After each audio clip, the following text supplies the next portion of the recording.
All right, let's unpack the numbers with Anine Kriegler, researcher at UCT Center for Criminology. Thanks for your time, Anine. Appreciate it.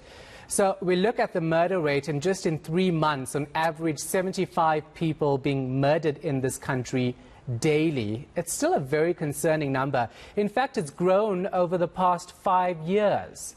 Police are not winning this fight, it seems. No, it doesn't seem so at all. We have to note that in Q1 of this release, we couldn't really get a good sense of what was going on with crime in South Africa because it was comparing to hard lockdown. In Q2, we also couldn't really get a good sense because it was still comparing to slightly lockdown conditions. And now finally in Q3, we're back to seeing what the actual trends are. And there's some good news in terms of non-violent property crimes, some mixed news in terms of robbery and assault, some quite worrying there. But really, murder is the one that we need to be paying attention to, obviously because it's such a serious crime, but also because it's a very reliable indicator of the real underlying level of murder. And what, as you've said, we see a 9% increase on this quarter last year, and that was already a 7% increase on the quarter a year before that. So it's very worrying. There was, for the most part, a decline in the murder rate until about 2011, and since then it's been going up, and it's extremely worrying. Yeah. What can police do, though? Because you look at where these murders are committed, it's mainly at homes, at bars, which is an indication that it's alcohol-related in some way, because that's what the Minister and the National Commissioner pointed out today. There's any way at all to deter people from killing someone else? Is that even possible? I think most of what we do see, firstly, is that a small but increasing proportion of murders are happening under conditions related to robbery. And there are things that the police can do to address robbery. So that proportion of murder is somewhat under reasonable influence by the police. But as you say, quite a large proportion of murder happens in private places or places where the police are either not allowed or not routinely seen.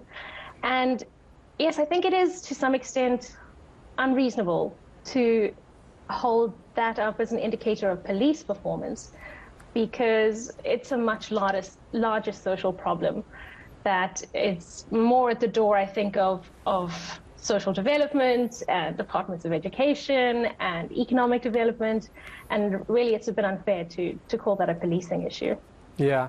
All right, let's talk about how police handle situations, though, because the Minister spoke about gender-based violence. He says there has been a decrease of 9% when it comes to reported rape cases, but it's still a staggering figure. It's 11,000 reported rape cases in just 3 months in this country.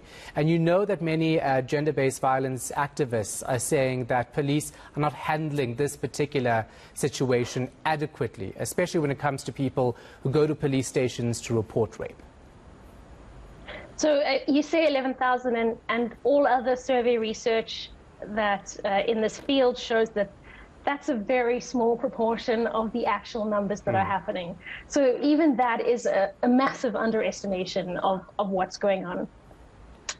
Yes, SAPS has ascribed the decrease that we've seen to their increased gender-based violence awareness campaigns, but as all gender violence activists will tell you, it's more complicated than that. We don't know whether the decrease is because of a real decrease or because of, in fact, even greater reluctance on the part of victims to report to the police, especially because under the COVID conditions, we've seen an already large but even increasing proportion of gender-based violence and sexual violence incidents happening within the home.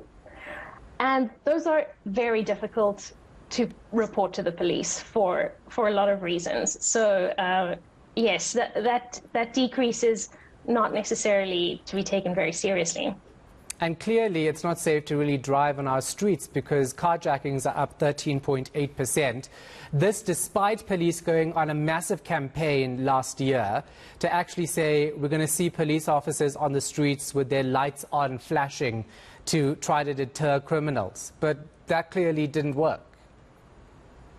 Yeah, hijacking is very worrying. Besides murder, I'd say that's one of the biggest takeaways from this latest release. That hasn't just been in the last year, but has been increasing over the last 5 or so years, and often involves kidnapping and serious assaults and a great deal of trauma. It's a difficult thing to police. I think to some extent, yes, police visibility can make a difference to that, but it also requires more investigative, intelligence-based police work that I think police may be struggling with in the current climate. Yeah, intelligence police work has been under question for the past year, hasn't it, especially with the July unrest.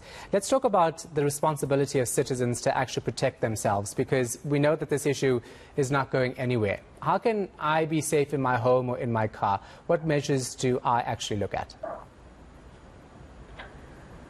That's a difficult one. I think as South Africans, most of us already take quite a lot of measures, more than people from many countries would understand.